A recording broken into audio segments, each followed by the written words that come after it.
ষষ্ঠ শ্রেণীর গণিত ৫৫ পেজ এবং ৫৪ পেজে সপ্তম অধ্যায় একক কাজ হিসাবে একটা ছক তোমাদের দিয়েছে।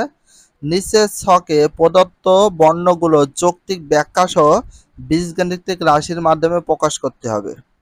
এই ছক চারটা আমরা সম্পূর্ণটা করব। এটা ৫৫ পেজ এবং ৫৬ পেজ, দুইটা পেজ মিলে অঙ্কটা রয়েছে, সেটা তোমাদের সম্পূর্ণ সমাধান করে দেখাবো। প্রথমে আছে ক্রমিক নাম্বার, ১ নাম্বার যে অঙ্কটা আছে এখানে বর্ণনা দিয়ে দিয়েছে কি করতে হবে। এখানে বীজগাণিতিক রাশি আর যৌক্তিক ব্যাখ্যাটা তোমাদের দুটা সমাধান করতে হবে। এখানে বলা হয়েছে তোমার বয়স তুমি জানো, আমার বয়স আমি জানি। তোমার মায়ের বয়স তোমার বয়সের ৪ গুণ থেকে ২ বছর বেশি। তোমার মায়ের যা বয়স হবে তার চেয়ে ৪ গুণ হতে হবে এবং তার সাথে আবার ২ বছর বেশি। এখন বিষয় হচ্ছে ক্রমিক নাম্বার আছে, বর্ণনা আছে, আর বীজগণিতের রাশি এবং যৌক্তিক ব্যাখ্যার মাধ্যমে প্রকাশ করতে হবে। এখানে দেখো তোমাদের বলা হয়েছে আমরা সকলে জানি যে যখনই বেশি বলবে তখনই হবে যোগ, আর যখনই কম বলবে তখনই হবে মাইনাস। এই বিষয়টা তোমাদের মনে রাখতে হবে। তো তোমার বয়স তুমি জানো, এখানে দিবা একটা কমা ইউজ করবা। আমার বয়স জানা, অবশ্যই আমার বয়স আমি জানি। এবার আমার বয়স, তোমার মায়ের বয়স তোমার বয়সের ৪ গুণ, তার মানে তোমার যা বয়স হবে তোমার মায়ের বয়স তার চেয়ে কয় গুণ হবে? ৪ গুণ। তাহলে এবার দেখো আমার মায়ের বয়স, তাহলে এখানে মায়ের বয়সের কথা উল্লেখ করেছে, আমরা অতএব দিয়ে আমার মায়ের বয়স সমান দেব। আমার বয়স আমি এখানে ধরে নিলাম হচ্ছে ১৩ বছর। এটা মনে রাখবো, আমার বয়স এখানে ধরে নিলাম ১৩, ৩ না দিয়ে আমরা ১৩ দিই।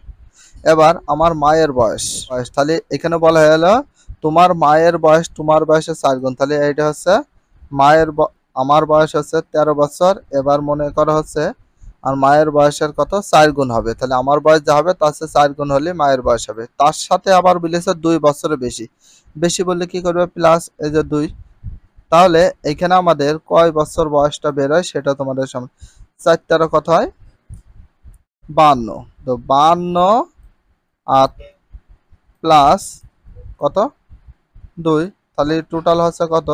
৫৪ বছর হচ্ছে। বাট এখানে তোমাদের শুধু বীজগাণিতিক রাশির মাধ্যমে প্রকাশ করলে হবে, তোমাদের ক্যালকুলেশন করা লাগবে না। ৫৪ বছর বীজগাণিতিক রাশি নয়। তো এখানে বলা হয়েছে বীজগাণিতিক রাশি নয়, কেন বলা হয়েছে? এর ভিতরে একটা মেন রিজন হচ্ছে যখনই আমাদের চলক, ধ্রুবক এবং সহগ এই বিষয়গুলো যদি না থাকে তাহলে সেটাকে আমরা বীজগাণিতিক রাশি বলতে পারি না। আর এর ভিতর অক্ষর যদি থাকে, এই যে আমরা জানি, তো চলকের ভিতর কি কি থাকতে হবে সেই বিষয়টা তোমাদের একটু বলি। চলকের ভিতর থাকতে হবে এক্স, ওয়াই, জেড, এ থেকে জেড পর্যন্ত যে কোনো অক্ষর যদি থাকতো তাহলে এটা রাশি হয়ে যেত। তো এতে কোনো অজানা রাশি নেই, তার মানে সবগুলো জানা রাশি ছিল। এবার আমরা ২ নম্বর প্রশ্নটা সমাধান করব। ২ নম্বরটা বলা হয়েছে ১ কেজি চালের মূল্য ১ কেজি ডালের মূল্য অপেক্ষা ৩০ টাকা কম। তো ১ কেজি চালের মূল্য কত টাকা সেটা আমরা জানি না। আবার ১ কেজি ডালের মূল্য অপেক্ষা ৩০ টাকা কম। তো ১ কেজি ডালের মূল্যটা আমরা কিন্তু জানি না। তো সেটা তোমাদের বের করতে হবে। আর কম যেহেতু বলেছে, কম বললে আমরা সকলে জানি কম যখনই বলবে আমরা মাইনাস ইউজ করবে, মাইনাস চিহ্নটা সবসময় ব্যবহার করব কম বললি। তাহলে এখানে ধরে নিতে হবে ১ কেজি চালের মূল্য ১ কেজি ডালের মূল্য এত টাকা কম, তার মানে তোমার ধরতে হবে ১ কেজি ডালের মূল্য। তাহলে মনে করি অথবা ধরি লিখে একটা কমা ইউজ করব। তারপর লিখবো ১ কেজি ডালের মূল্য, আমরা যে কোনো অক্ষর ধরে নিতে পারি। যেহেতু বীজগাণিতিক রাশির মাধ্যমে প্রকাশ করতে বলেছে আমরা একটা এক্স ধরে নিলাম। তোমরা এক্স, ওয়াই, জেড, এ, বি, সি এইগুলো যে কোনো একটা অক্ষর ধরে নিতে পারো। এবার তাহলে ধরলাম ১ কেজি, এই যে এখানে ১ কেজি ডালের মূল্য পালাম এক্স টাকা। আবার ১ কেজি চালের মূল্য বের করতে হলে ৩০ টাকা তার ভিতর হতে হবে কি কম, কম মানে বিয়োগ করতে হবে ৩০ টাকা। তো এই যে এখানে দেওয়া আছে, এখানে আমরা একটা অতএব ইউজ করব। এই যে এখানে একটা অতএব দেব, দেওয়ার পরে লিখবো ১ কেজি চালের মূল্য, তাহলে এক্স মাইনাস 30 টাকা। কেন? কারণ বলা হয়েছে ১ কেজি ডালের মূল্য যা হবে তার চেয়ে ৩০ টাকা কম হবে, সেটা কার মূল্য হয়ে যাবে? ১ কেজি চালের মূল্য। তাহলে ১ কেজি চালের মূল্য এক্স এর ভিতর যদি ৩০ টাকা মাইনাস করে দিই তাহলে সেটা হয়ে গেল ১ কেজি চালের মূল্য। তো এটি একটি বীজগাণিতিক রাশি। এখানে একটা শর্ত বলে দিয়েছে।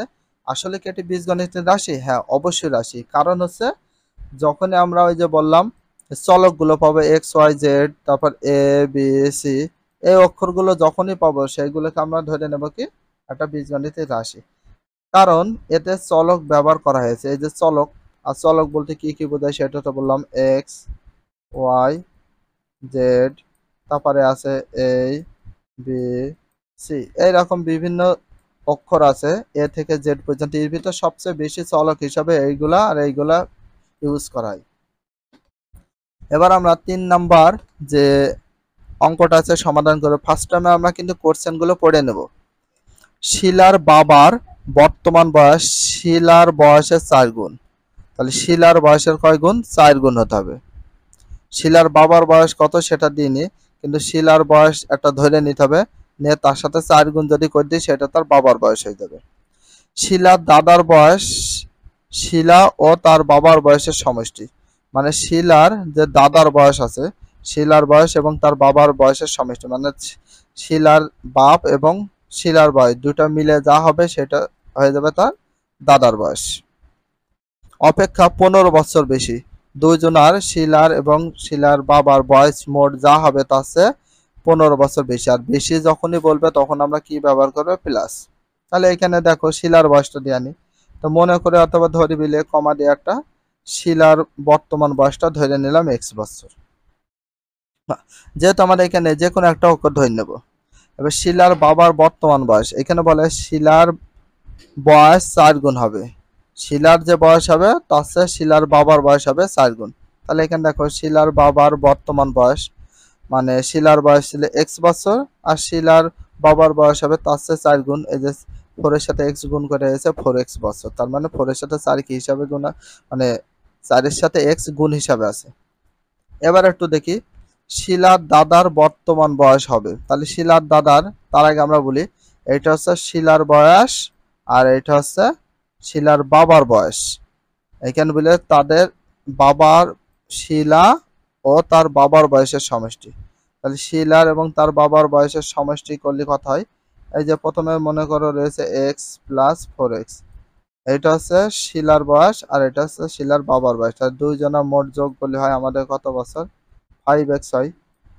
প্লাস কেন প্লাস দেবো? অপেক্ষা বলেছে 15 বছর আরো বেশি হতে হবে, প্লাস 15 বছর যদি আমরা দিয়ে দিই তাহলে হয়ে গেল শিলার দাদার বয়সটা বের হয়ে গেল। তাহলে এইভাবে লিখবো শিলার দাদার বর্তমান বয়স, এই যে এক্স হচ্ছে শিলার বয়স আর 4x হচ্ছে শিলার বাবার বয়স, তাদের সমষ্টির সাথে আবার 15 বছর বেশি, আর যখনই বেশি বলবে তখনই যোগ করা হয়েছে এই জন্য 15 বছর। তাহলে এখানে 4x আর x কত হয়? 5x প্লাস 15, তাহলে কত হচ্ছে? 5x প্লাস 15 বছর। এটা অবশ্যই একটি বীজগণিতিক রাশি। কেন? কারণ এখানে যে চলক ব্যবহার করা হয়েছে, যখনই চলক ব্যবহার করবে তখনই সেটা হচ্ছে বীজগণিতিক রাশি হয়ে যাবে। এবার আমরা আইভি নাম্বারটা সমাধান করব। প্রথমে প্রশ্নটা আমাদের পড়তে হবে, প্রতিটি বক্সে 50টি করে আপেল থাকলে, মন করো প্রতিটা এরকম বক্সে 50টা আপেল থাকলে, তাহলে মোট আপেল সংখ্যা কয়টি? প্রতিটি বক্সে যদি আপেল 50টা থাকে তাহলে মোট আপেল সংখ্যা, এখানে মন করো 50, এইখানে 50, আর এখানে কত? 4। আর টোটাল সবগুলো যদি যোগ করি তাহলে কত হয়? 160টা হয়। সেই বিষয়টা তোমাদের বীজগণিতের রাশির মাধ্যমে প্রকাশ করতে হবে, যে বীজগণিতের রাশির মাধ্যমে। তাহলে প্রতিটি বক্সে রয়েছে 50টি আপেল। তাহলে এখানে আমাদের লিখতে হবে, দেওয়া আছে একটি বক্সে আপেল সংখ্যা আছে 50টি। তাহলে এখানে মানে বক্স ছিল কয়টা? অবশ্যই একটা বক্স, দুইটা বক্স। তাহলে দেখো 2 এর সাথে 50 গুণ করলে হয়ে যায় 100টি। তাহলে এখানে আমাদের অ্যান্সার হবে কি? 100টি। এটা কিন্তু বীজগাণিতিক রাশি নয়, বীজগণিতের রাশি বলা যাবে না, কারণ এখানে কোনো চলক ব্যবহার করা হয়নি। কারণ চলক নেই, এক্স ওয়াই জেড যে কোনো অক্ষর এবিসি যদি চলক ব্যবহার না থাকে সেটা বীজগণিতিক রাশি বলে গণ্য করা হবে না। এবার ভি নাম্বারটা দেখি, কোনো এক মহাসড়কে বাসের প্রতি ঘন্টা 8 ঘন্টা বেগে বেগ ট্রাকের বেগের চেয়ে 12 কিলোমিটার বেশি যায়। তাহলে প্রথমে কোনো এক মহাসড়কে বাসের প্রতি ঘন্টা মানে 8 বেগ, ট্রাকের বেগের চেয়ে 12 কিলোমিটার বেশি যায়। তাহলে মনে করি বাসের বেগ ধরে নিতে হবে কি? এক্স। তাহলে মনে করি বাসের বেগ এক্স, এবারে কিলো বা ঘন্টা ট্রাকের বেগ, কিলো বা ঘন্টা ট্রাকের বেগ, যে বাসের বেগ ধরেছে এক্স আর কিলো বা ঘন্টা বাসের বেগটা দিয়েছে 12, তাহলে এক্স মাইনাস কত 12 করব। তো চেয়ে বা অপেক্ষা বলে কোনো এক মহাসড়কে বাসের প্রতি ঘন্টা এত বেগ, ট্রাকের বেগ এসে 12 কিলোমিটার বেশি। আচ্ছা বেশি না কম সেটা তোমাদের বললে কি করতে হবে, সেটা তোমাদের বিয়োগ করতে হবে। তাহলে এখানে বাসের বেগ হচ্ছে এক্স কিলোমিটার মাইনাস কিলো বা ঘন্টা ট্রাকের বেগ, যে ট্রাক আছে সেটার ক্ষেত্রে হচ্ছে 12 কিলো ঘন্টা। এটি এটি কি ঘন্টা, কিলো ঘন্টা। একটি বীজগণিতের রাশি, বীজগণিতিক রাশি, কারণ এখানে হচ্ছে আমরা বীজগণিতের রাশি একটা বলবো, কারণ হচ্ছে এখানে যেহেতু এক্স কে ধরে নিয়ে আছে আর অক্ষরগুলো হলে সেগুলোকে আমরা বীজগণিতের রাশি বলি, কারণ এতে চলক ব্যবহার করা হয়েছে। ভিআই নাম্বার, একটি সংখ্যা চেয়ে 4 গুণ, একটা যা সংখ্যা হবে তার চেয়ে 4 গুণ থেকে অপর একটি সংখ্যার 3 গুণ, অপর একটি সংখ্যার সাথে 3 গুণ করে দেবো, দেওয়ার পরে বিয়োগ করতে হবে। তাহলে মনে করি একটি সংখ্যাটা এখানে দিয়ে নিই, তাহলে ধরে নিতে পারে এক্স অথবা ওয়াই, যে কোনো, আমরা ওয়াই ধরে নিলাম। তাহলে অপর একটি সংখ্যা 3 গুণ বিয়োগ, তাহলে নির্ণয় নির্ণয় সংখ্যা, নির্ণয় অপর সংখ্যা। তো কিভাবে করব তার আগে একটু বলি, একটি সংখ্যা যদি এত হয় তাহলে অপর সংখ্যা হয় অবশ্যই তোমাদের কি ধরতে হবে, অপর একটি সংখ্যা জেড ধরতে হবে। যখনই জেড ধরা হয়ে যাবে, কারণ এতে চলক ব্যবহার করা হয়েছে, অবশ্যই কত চলক ব্যবহার করা হয়েছে, আর চলক থাকলে সেটা বীজগাণিতিক রাশি হবে। বাট এইখানে একটু বলি, একটি সংখ্যা 4 গুণ, আমি একটি সংখ্যা ধরে নিলাম এক্স, এর সাথে যদি আমরা 4 গুণ করি, একটি সংখ্যা ধরলাম এই যে আমরা ওয়াই, ওয়ার সাথে যদি আমরা 4 গুণ করি তাহলে কত হয়, 4 হয়। অপর একটি সংখ্যা জেড, অপর একটি সংখ্যা 3 গুণ, অপর একটি সংখ্যা বলতে এক্স না জেড, 3 জেড ধরে নিলাম, অপর সংখ্যাটি ধরে নিলাম জেড। তো জেড এর সাথে কয় গুণ হয়ে গেছে, 3 গুণ, 3 জেড। এবার মাইনাস কত দেব, যেটা ছিল। তাহলে অপর একটি সংখ্যা, নির্ণয় সংখ্যাটি বের করো 3, অপর সংখ্যা 3, আর তার সাথে এর গুণ আছে, তাহলে গুণ করে কত হয়, জেড। এটা হচ্ছে এটা একটি বীজগণিত রাশি, এইভাবে বীজগণিত রাশি রেখে দিতে হবে। 3টে ভি, 10টি খাতা, 5টি কলম ও 3টি পেন্সিলের মোট দাম কত। মনে করি একটি খাতার দাম পি টাকা এবং 10টি খাতার দাম 10 পি টাকা। একটি খাতার দাম যদি 1 টাকা হয় তাহলে 10টি খাতার দাম 10 টাকা, তার মানে ডাবল গুণ। একটি কলমের দাম কিউ টাকা, তাহলে আবার বলেছে একটি কলমের দামও কিউ টাকা, এখানে চলক ব্যবহার করা হয়েছে কারণ পি ব্যবহার করেছে চলক। কলমের দাম কত হবে, 5 এর সাথে কিউ, 5 কিউ। একটি পেন্সিল ব্যাটারির দাম আর, একটি পেন্সিলের দাম যদি 1 টাকা, তিনটির দাম 3 টাকা, একটির দাম যদি আর হয় তাহলে 3টি পেন্সিলের দাম হচ্ছে 3 আর, তাহলে মোট দাম আসছে 10 P R 5 Q R plus 3 আর।